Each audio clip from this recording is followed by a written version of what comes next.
Satnam yogis and yoginis, hello and welcome. Today we are starting with the first of the sutras of the Yoga Sutras of Patanjali. Yesterday we did an introduction on that and we talked about what yoga means, what sutras means, so we don't need to go into that again. But today we start straight away with the first two verses. And the first one sometimes is not even considered like a proper verse, like part of the Yoga Sutras, but I think there's quite a lot to unpack as well. So we're gonna include it like there is one of them. It's the first one. So there's something special about the first things in any book, in any poem, in any religious teaching, in any document that that it has many centuries or millennia of tradition behind it, because the beginning words or the beginning sentences are the way that the teacher is capturing our attention. And very often in these classical texts, it is actually a summary of everything else. It's kind of funny. As I'm saying this, I had not planned it, but I'm thinking about these TikTok videos or Instagram videos and YouTube shorts and all that. And you see these people when they are watching in the bus and they're like ching ching ching, and the capacity for them to perceive whether this is a video they want to watch or not it operates within the realm of the first milliseconds.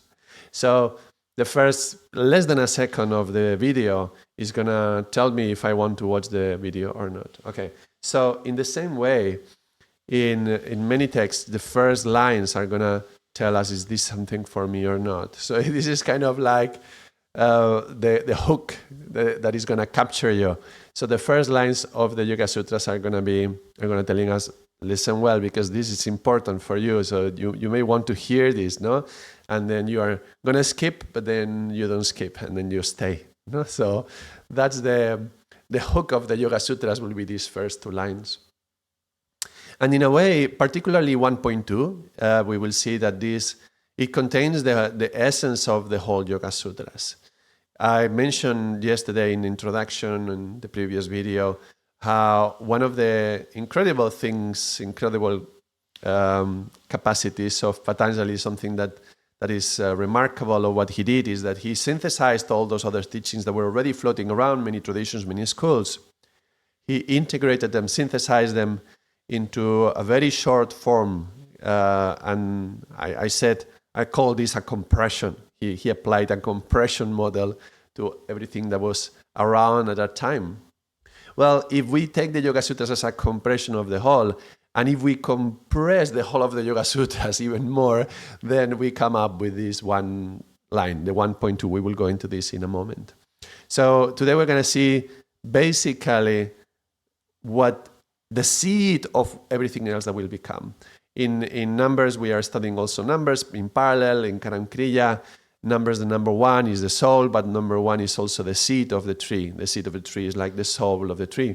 So the first thing that happened, in a tree, the first stage is a seed. In the same way, in the Yoga Sutras, the first two lines, this beginning, they are the seed for everything else that is going to happen later on.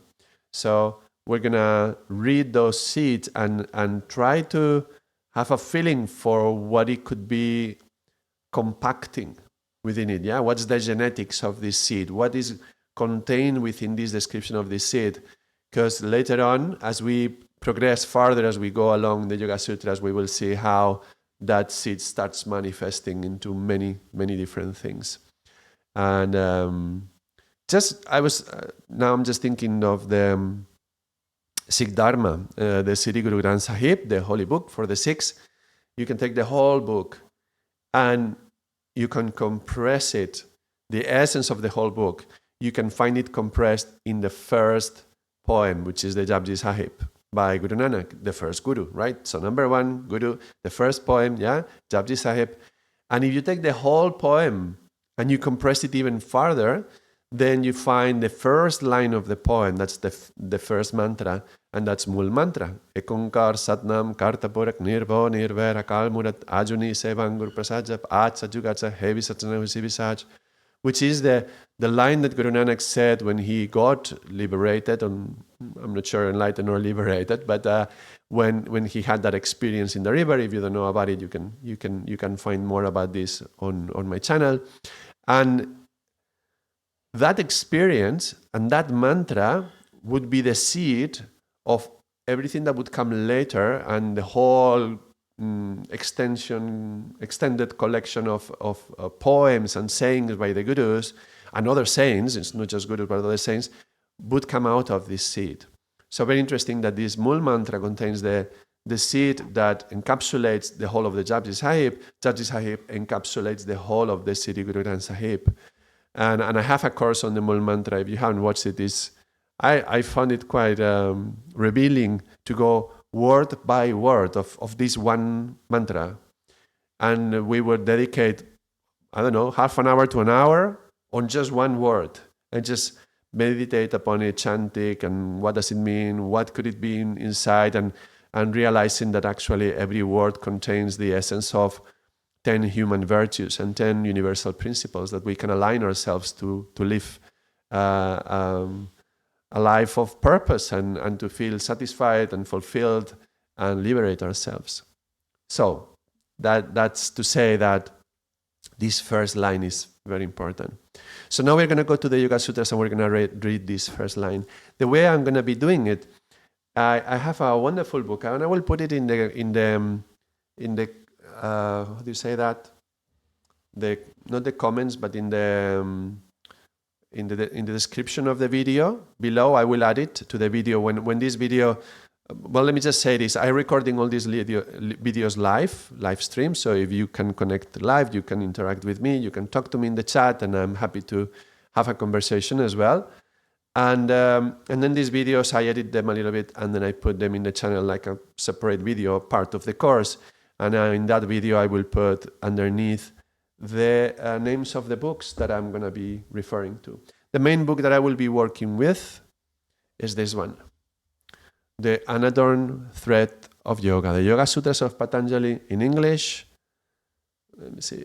It's a very big book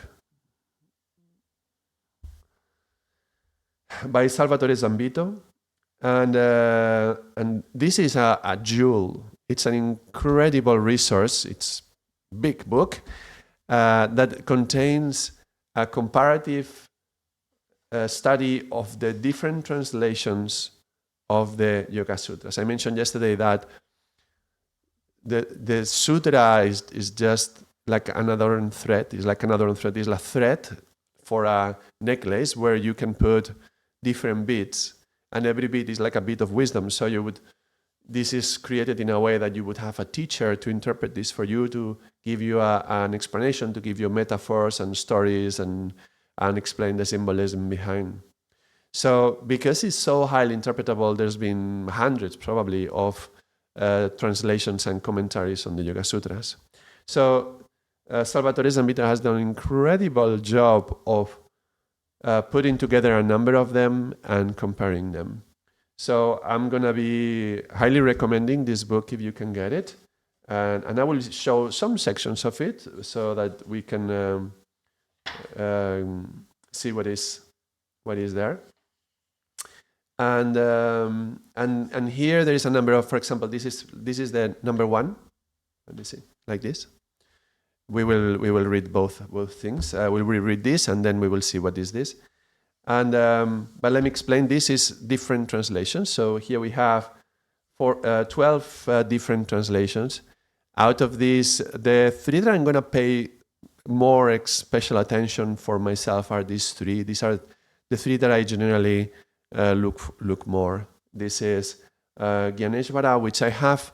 When I want to see this translation, I will also show it as a PDF, because this is a PDF that you can download for free from the website, from his website. And since he's kind enough to offer it freely in the website, I think it will be good to show it on screen, because it will help to see it better. Sometimes the texting, if we are looking at the book, maybe it's not easy to read, but so when we have to read it properly, I will show this. The Swami Ganeshwara Bharati from the website swamij.com, a great, excellent website full of resources of yoga. And here we have all the sutras, starting with chapter 1. So we will see that is now, after having done prior preparation, all this is what we see here. Yeah, so this is him. Then the other translation that I'm going to pay special attention is going to be Satchidananda. I have his book as well.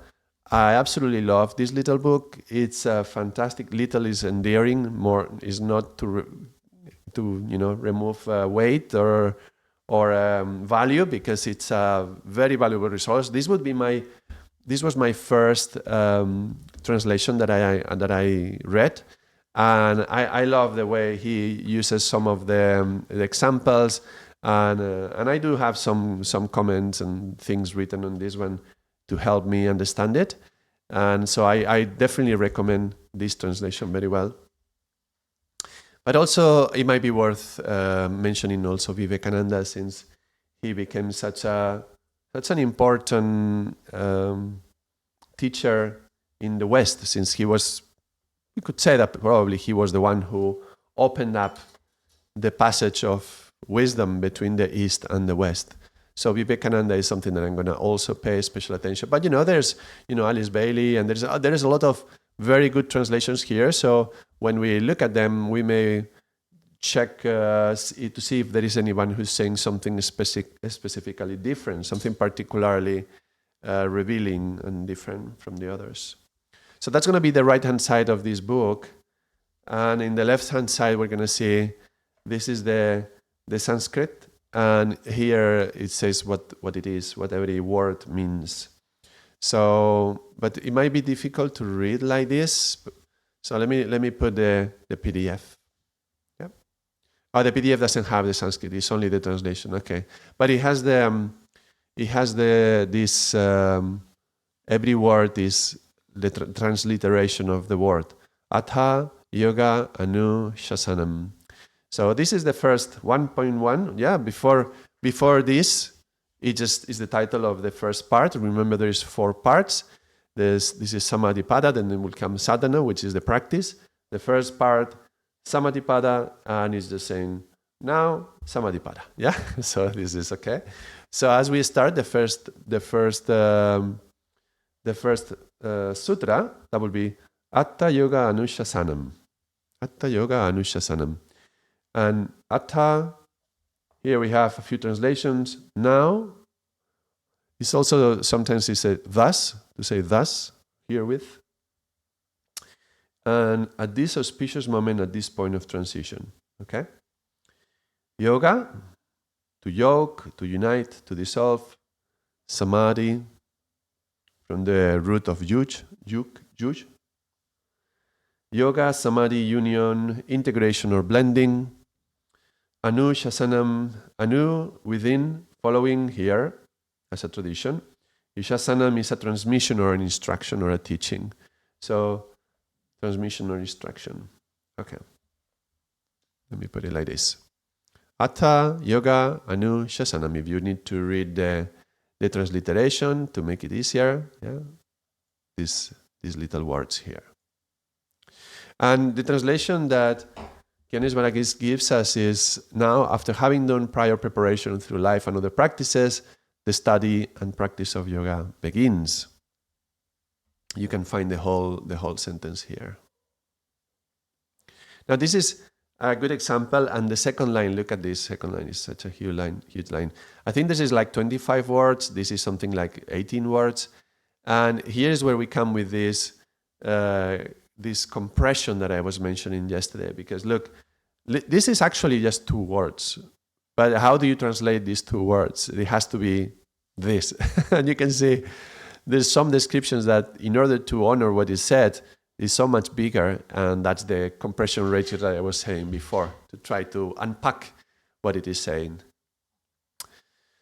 So let us reflect upon this for a moment. The first word, atta, that's now, atta, now. It's funny that the very first word of the document, if we take away the title, that is now. That can mean and imply a number of things. One, it could be like, imagine that we are having a conversation about something else.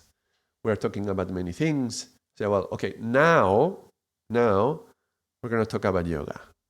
Now we're going to talk about what yoga is. So it's like stopping everything that was happening, stop it, and bring attention to the right moment, to this moment. With numbers, you would identify this as number 4. Stop. Yeah, stop. Be conscious. Yeah, wake up. Wake up, and let's bring attention to the present moment. So now, let's talk about yoga. Yeah. So that's a very interesting proposition because we haven't been talking before, nor with Patanjali at least. So why is he?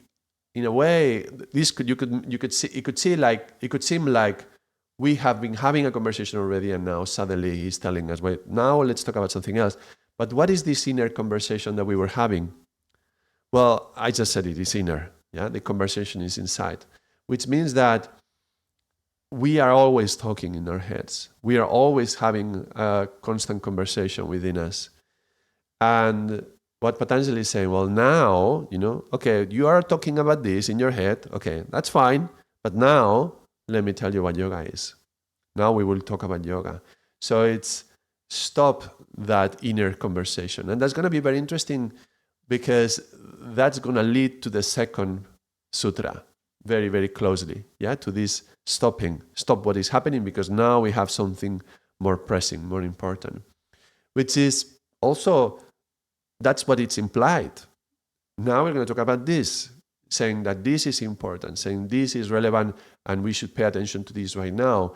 It's not telling you, well, now pay attention to something else that is maybe more important. Say, no, what we have to talk about, this is what is going to stop your flow of thoughts. You have to come and talk about this now. Let's do this now. Well, this now also implies that it's happening in the moment. That yoga is happening in the moment. We're going to talk about yoga, but yoga itself is going to happen now. So yoga is not about something that you want to achieve, let's say. Yoga is not like somewhere to get to, but yoga is what you do in the moment. And that's very revealing because very often we talk about meditation, for example, and we use the word meditation in two ways. We talk about meditation like a verb and like a noun. I am in meditation, that's a noun. I am meditating would be the verb. So is it the action or is it the state? Well, it's actually both. But yoga is kind of the same. Now, you could be practicing meditation and practicing yoga and all the other practices that we're also going to see in the book to try to get somewhere.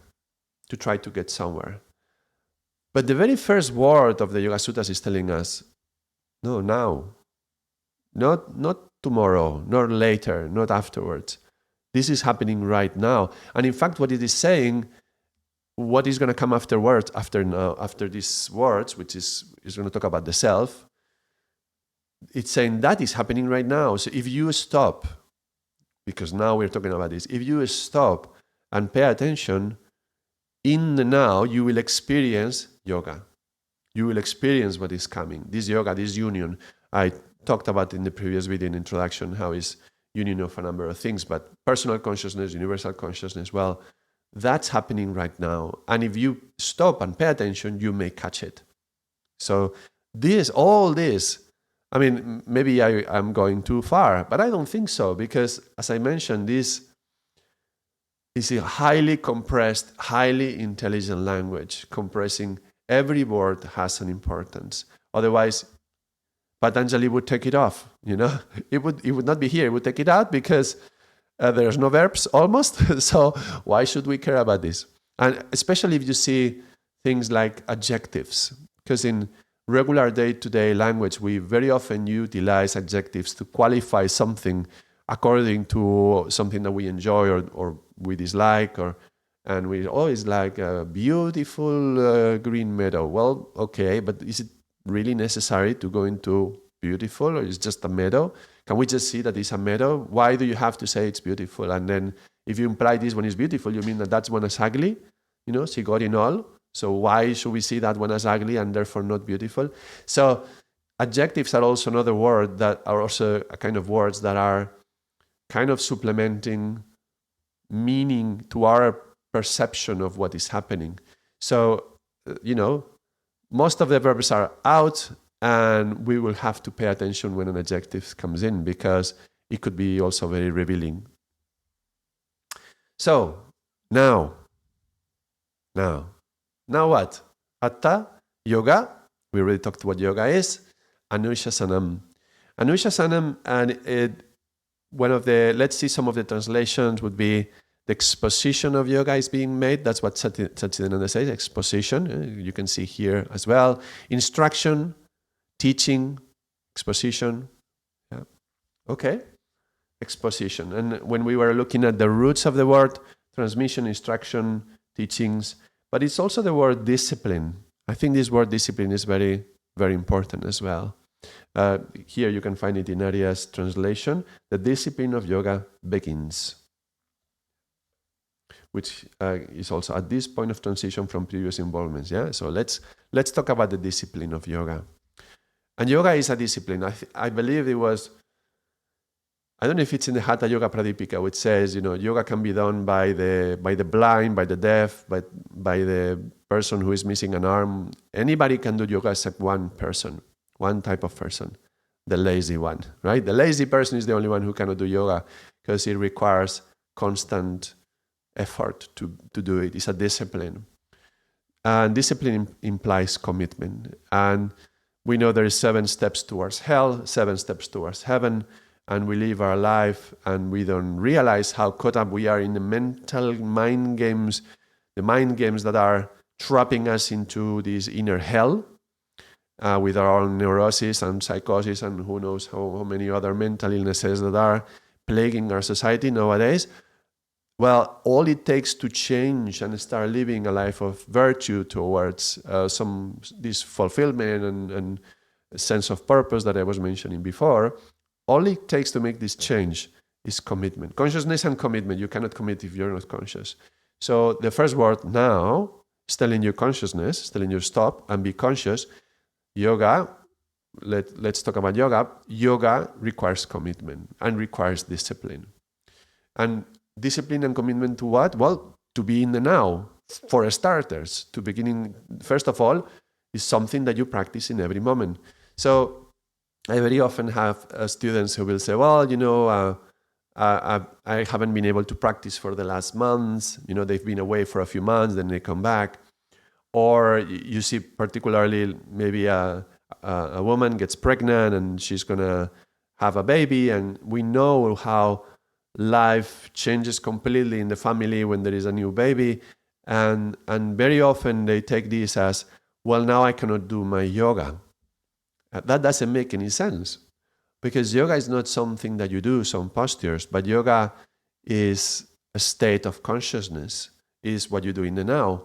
So you can be doing this, you can be doing the Yoga Sutras, you can be doing everything the Yoga Sutras is going to tell us while you are breastfeeding, while you are cooking, while you are working, while you are riding the bus, while you are, brushing your teeth. Yoga is in every moment, it's in the now, and the now is always in every moment.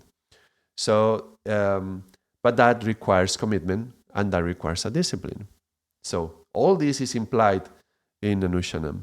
And also there is something very interesting. I just noticed this morning as I was meditating on this. By the way, Hatha has nothing to do with Hatha. Yeah, this is not like Hatha yoga, because the very symbols, the Sanskrit letters for Hatha and Hatha are different. It has nothing to do, but I noticed, Hatha. And I wonder if it has something to do with the sun and the moon. And I said, no, it's not, because it's different. But then I noticed, well, look at this, asanam. Here's the word asana, and these are the same Sanskrit letters, so this is the same word as asanas when we practice asanas. So, in the West, the first thing that we paid more attention to when we came into contact with yoga, I'm not talking about when Vivekananda first arrived to the US, but I'm talking the first yogas that became more popular, and those was hatha. That was the thing that became more popular because it's like a sport, and people were very happy to take the sport. So asanas, like sitting postures, and asana, it kind of means like a comfortable posture. It's interesting to me to find that word is contained within the first line of the Yoga Sutras, because this instruction, this transmission of teachings is like telling us, well, now sit down. Yeah, now take a seat, because we're going to be talking about the discipline of yoga. I think that's very revealing. I don't find that in any of the translations, this comment about asana, but asana is this comfortable posture, sitting comfortably. So very revealing that the first line tells us, now sit down because we have to talk. It's like, or when they give us, they say, well, are you standing up? In the phone, you pick up the phone. Are you standing up? Sit down, because they are going to say something very, very relevant and it can shock you. Well, these texts, the Yoga Sutras, are very relevant, and in a way they are meant to shock us, because the shock, it can wake up your consciousness. It's like, wake up, wake up. So it's telling us, come on, sit down. Sit down, we have something to talk. But be comfortable. It's a discipline, but just be comfortable, no? And how I can imagine that these Yoga Sutras would be transmitted, even though, it was written, the first time that all these classic ideas of what yoga is would become written form, which is wonderful. But I would imagine the teacher decorating this unadorned thread, giving the pearls, the sutras, the little pearls of wisdom into that thread, by sitting in a field, sitting underneath a tree, is the chelas, the students sitting around in a circle and just calmly exposing, the exposition of what yoga is. So I can imagine, I have this feeling, the being in India in a circle, and we are just sitting calmly and receiving this exposition of what yoga is. So, let us, can we do this here in YouTube, even if we are miles away and we don't see each other? I don't see you, you see me, but I don't see you. Can you even imagine yourself, if you wish, that we are sitting down, we're in the grass, underneath a tree, in nature, and we are receiving for the first time, maybe you've read them thousands of times, but maybe look at them with fresh eyes, because they will be my eyes, and my eyes are pretty fresh with these lines. I haven't read them that many times, so it will be like a fresh new look into these lines. And let's imagine we are there in nature, in India, in the beautiful land of India. Let's go into the second line. Let's go. And this second line, as I mentioned, this is the most relevant one. This is the one that is considered, that is the culmination, contains the whole essence of all the Yoga Sutras. So let's go for that. Let's go here. Yoga Chitta Vritti Nirodha. Yoga, let's read this translation, is the control, Nirodha, regulation, channeling, mastery, integration, coordinating, stilling, quieting, setting aside, that's a lot of words, of the modifications, gross and subtle thought patterns of the mind field. Yoga Chitta Vritti Nirodha.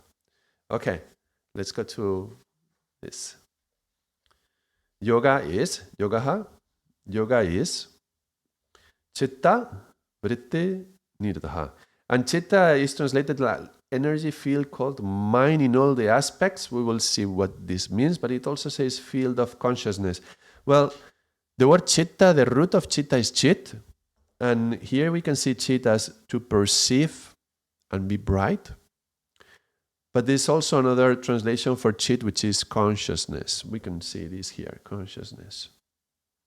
But it's interesting, even the translation, it's not interesting, it's quite obvious that there is such a corruption in our language.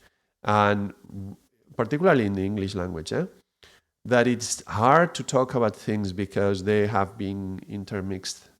And so mind or mind stuff and consciousness are so intermixed that often are used as synonymous. And they are different stuff, but they live like that, intertwined. In the course on the mind that I have in the channel, if you wish to check, I have plenty of videos talking about the mind and consciousness, and the whole course is created with the objective of separating these two, mind and consciousness, and identify which are both. But we will see what this chitta refers to. Vritti are like the fluctuations, oscillations, waves, modifications in this field of mind. And Nirodha has cessation, dissolution, disappearance, restraint, suppression, control, restriction, inhibition, annihilation. Let's see Satchidananda's. The restraint of the modifications of the mind stuff is yoga. Yoga is the restraint of the modifications of the mind stuff. Vivekananda, yoga is the restraining the mind stuff or chitta from taking various forms, vrittis, forms. Okay, let's see what this means. I'm not going to go into much detail on chitta because if you want to see it in detail, you can go to that video where I talk in the mind course. You will find a video where I talk about these 4 elements, the 4 functions of mind. This also is inspired by the diagrams that you can find in swamij.com, which is the same website where I got this document from, Swami Ganeshwara. And chitta is sometimes talked about like only this side, but I mentioned in that video also that chitta is also referred to the universal mind that incorporates all of this. So mana, chitta, hankar, buddhi. Very, very quickly, if I see a yogi tea, or I smell a yogi tea, okay, somebody's cooking a yogi tea, I smell it, and that comes through my senses, and the manas part of that's the part of the brain that senses, and then I identify what it is. Oh, that's yogi tea because I have memory of that. Goes through chitta, and then a hankar, what we generally call the ego, is like, oh, I like that. I like it, likes and dislikes. And then if buddhi is awake, he will say, I think that's pretty good. You could do with a yogi tea right now. Why don't you go and grab it? And then through the senses and the outputs, we go to the hand and we grasp the cup of yogi tea. Or we look around first trying to find it because we were smelling it, and then we grab the cup of yogi tea. So this is the process of how things work.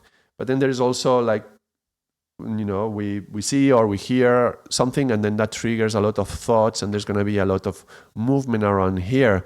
And all this movement, do you see this yellow line here? These are the modifications in the consciousness. These are the chitta vrittis. These are the waves. We will be talking more about waves when we come to the 3rd line and the 4th, because that's the way. That's a good way to explain it. But because it appears here, let's just mention these vrittis, these waves.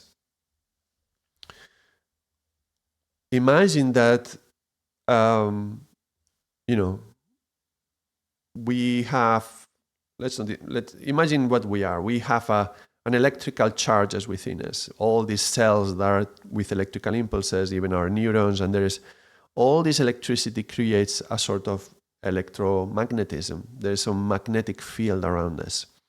And we can feel that magnetism as a feeling, when some people, we feel attracted to them or we feel repelled from them. There's some sort of magnetic kind of experience with them that's more subtle. It's not really like a physical magnetic field that feels attracted or not, but there is something in the feeling. And I think it's good to explore about the different levels. So there is electromagnetism. This is like, there is a field of magnetism around us. Well, the whole earth has a whole field around. There's a field of electromagnetic field around it. And our brain, by all these electrical impulses that are going in the brain, also has a certain field of electricity and electromagnetic field around it. Well, depending on the power of your electromagnetic field, of your own, the strength of your own signal, let's say, we are creating an impact on the electromagnetic field around us. So when we enter into a place where there is people arguing,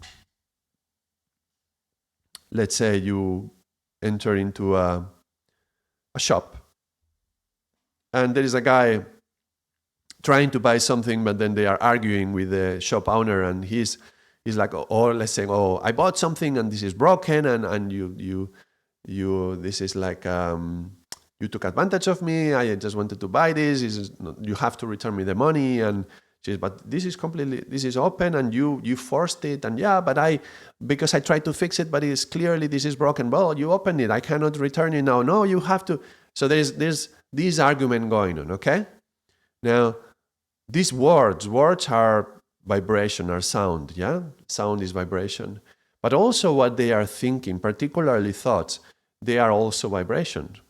So there is thought vibration, and actually you can put in some sensors around the brain, and with a machine you can sense the level of brain activity in the brain. You sense it in terms of waves.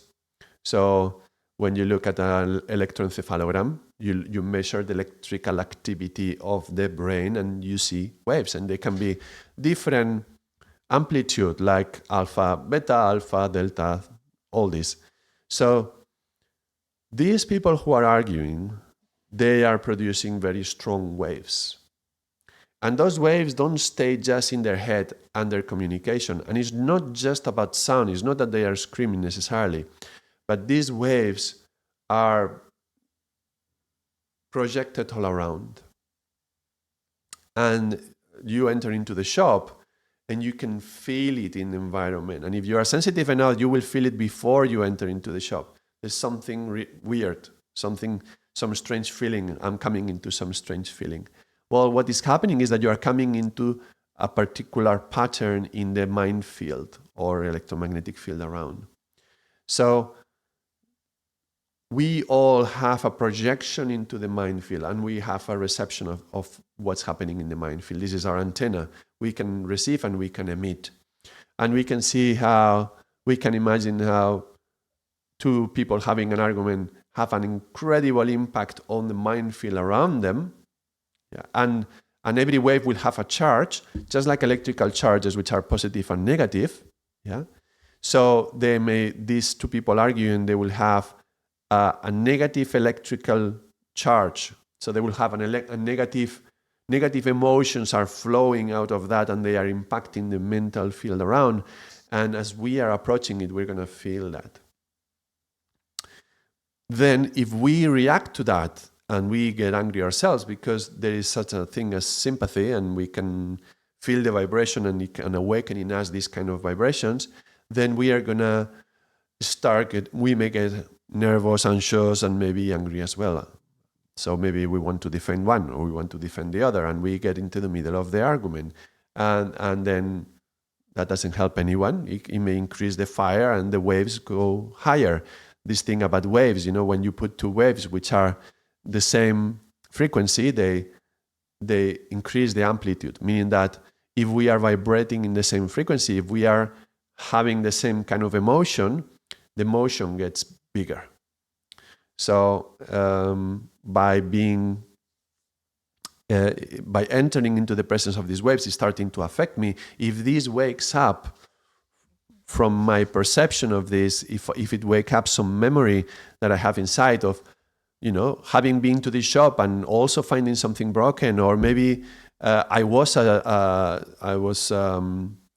shop owner before, or I am, and somebody tried to take advantage of me, and then they were trying to get money from something that they broke, and then that may trigger also anger. Whatever it is, if it can wake up these impressions, and then I'm having, my ego is going to be triggered. I dislike this situation, and then what am I going to do? And maybe you got into the middle. Well, all this means that I may get into the field and may start produce also my own waves. Or we may feel the waves around us, and we may neutralize the presence of these waves. When you have two waves which are not in synchronicity, and one can be the opposite of the other one, you can neutralize the wave. This is how canceling headphones work. I'm not going to go into the technical details of wave. I'm not going to go into equations and mathematics. But basically, through the power of your own presence, you can bring these frequencies down. You can lower them without actually having to say a word. It's just through the power of presence. This is how I imagine some of these saints and gurus. And I can imagine, for example, Ramana Maharshi. Let's look at it in another way. Imagine,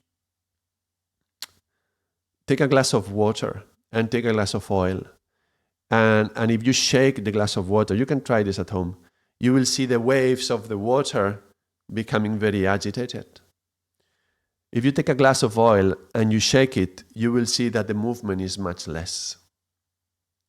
Because oil has a different density than water, it will go to the surface, and the density of the oil does not fluctuate so much. Imagine somebody whose mind field, his presence is so dense, like the oil, that as the waves want to come into this place, they just neutralize. And this wave becomes zero. And the wave slows down and stops. This is kind of how I imagine, it's like a metaphor that it helps me to understand what some people would describe when they would come into the presence of Ramana Maharshi. They would have their own mental storm, and as soon as they were in front of him, they would just feel calm and everything will calm down. All these mental waves would slow down and slowly be peaceful, and they would go into meditation. They would start, they would enter into a meditative state. So, we are all antennas. We are in a mind field around us. We can receive or we can project. We do both, actually. And we can also go into the negative and the positive, or we can go into the neutral. And if we find the neutral state and we densify the state of our consciousness of being on the now, being right now, then those waves can slowly calm down. This fluctuation between mana, chitta, hankar, mana, chitta, hankar, often without the Buddhi, because the Buddhis often sleep. All these things which are like currents of thoughts, like the currents in the sea, and there is these waves manifesting in the surface, waves implying thoughts, and this is what is projecting out. Then out of these thoughts, I'm going to do some actions, or I'm going to say some words, and then I'm going to be creating karma. Or chitta-vritti, chitta-vritti nirodha. So yoga is when these fluctuations, these waves, these movements, these waves on the consciousness and the mind field. And why is it mixed up? Because it's two things, but the consciousness gets attached to what is happening here. We believe we are our thoughts. When I am thinking, I like yogi tea, I think it is me who likes yogi tea. And who is this me?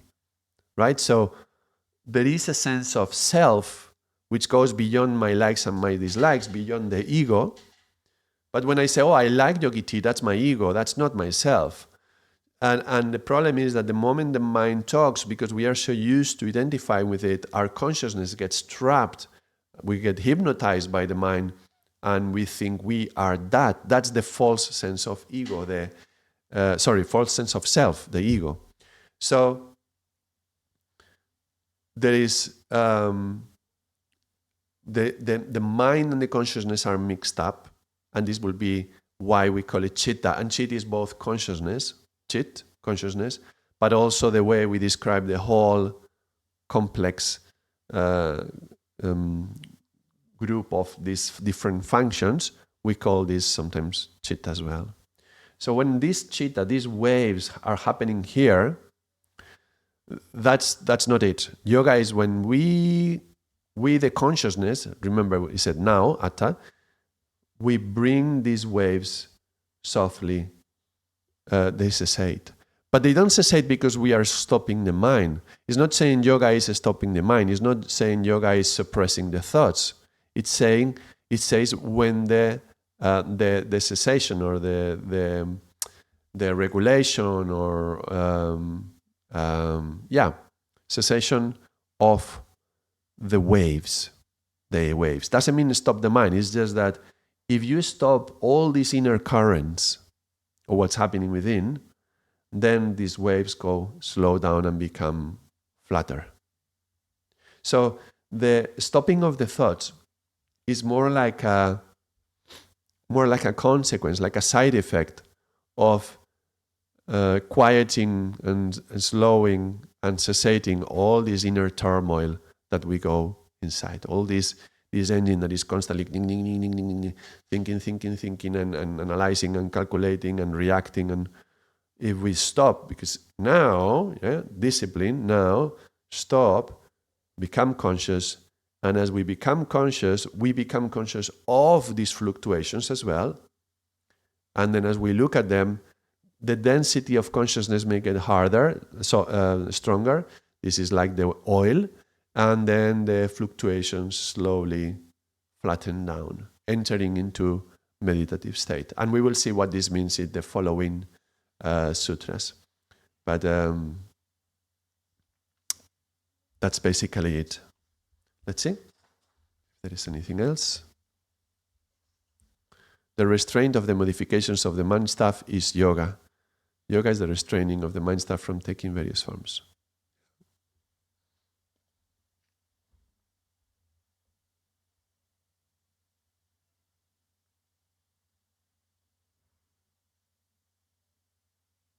Okay. I was thinking about these mind fields. Have you seen in these advertisements where there is like a liquid and they drop one drop of maybe soap or something, and then it hits the liquid and then it creates ripples, that they open up. And if you do that on one surface of the liquid, you put one drop of water, and on another side you put another drop of water, these circles will collide and they will create disturbances.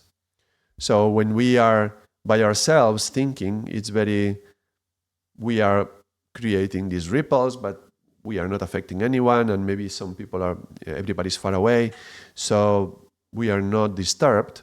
The moment we are with somebody, unless we are in absolute synchronicity, the waves of this person, this pattern, these ripples that are opening up, and the ripples of my own field that are opening up, they are going to clash and they're going to create disturbances. And there's going to be this pattern you may have seen in physics, no? The pattern with the light and these disturbances. So how easy we can be disturbed by somebody else's thoughts and words. So they are colliding with ours and either finding some harmony and some pattern that we are in harmony, or we get into this conflict.